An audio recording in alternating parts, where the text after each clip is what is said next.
দেশের অর্থনীতির উপর শ্বেতপত্র তৈরির জন্য গঠিত কমিটির চূড়ান্ত প্রতিবেদন জমা দেওয়া হয়েছে।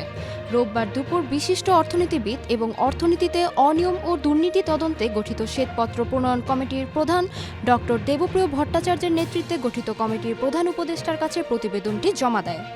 প্রস্তাবিত শ্বেতপত্রে মোটা দাগে যেসব বিষয়াদি নিয়ে আলোকপাত করার প্রস্তাব করা হয়েছে সেগুলো হলো সরকারি আর্থিক ব্যবস্থাপনা, অভ্যন্তরীণ সম্পদ, সরকারি ব্যয় বাজেট, ঘাটতির অর্থায়ন, মুদ্রাস্ফীতি এবং খাদ্য ব্যবস্থাপনা, উৎপাদন, সরকারি সংগ্রহ এবং খাদ্য বণ্টন, রপ্তানি, আমদানি, রেমিটেন্স, এফডিআই, বৈদেশিক মুদ্রার রিজার্ভ, বৈদেশিক অর্থপ্রবাহ এবং ঋণ চাহিদা সরবরাহ মূল্য নির্ধারণ, খরচ এবং ক্রয় চুক্তি, ব্যক্তিগত বিনিয়োগ, ক্রেডিট, বিদ্যুৎ সংযোগ এবং লজিস্টিক্সের অ্যাক্সেস, দেশে এবং বিদেশে কর্মসংস্থান, আনুষ্ঠানিক এবং অনানুষ্ঠানিক মজুরি, যুব কর্মসংস্থান।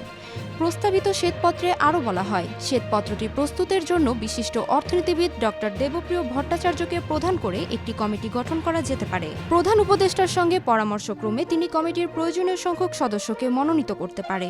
কমিটির রূপরেখা নিম্নরূপ হতে পারে: কমিটির সদস্যরা অবৈতনিকভাবে দায়িত্ব পালন করবেন। পরিকল্পনা কমিশন কমপ্লেক্সের যথোপযুক্ত কোনো ভবনকে কমিটির দপ্তর হিসেবে বিবেচনা করা যেতে পারে। পরিকল্পনা কমিশনের সাধারণ অর্থনীতি বিভাগ কমিটিকে সাচিবিক সহায়তা প্রদান করতে পারে। সরকারের সব মন্ত্রণালয়, বিভাগ, দপ্তর, সংস্থা প্রস্তাবিত কমিটির চাহিদা অনুযায়ী প্রয়োজনীয় তথ্য উপাত্ত সরবরাহ সহ সব ধরনের সহযোগিতা প্রদান করবে।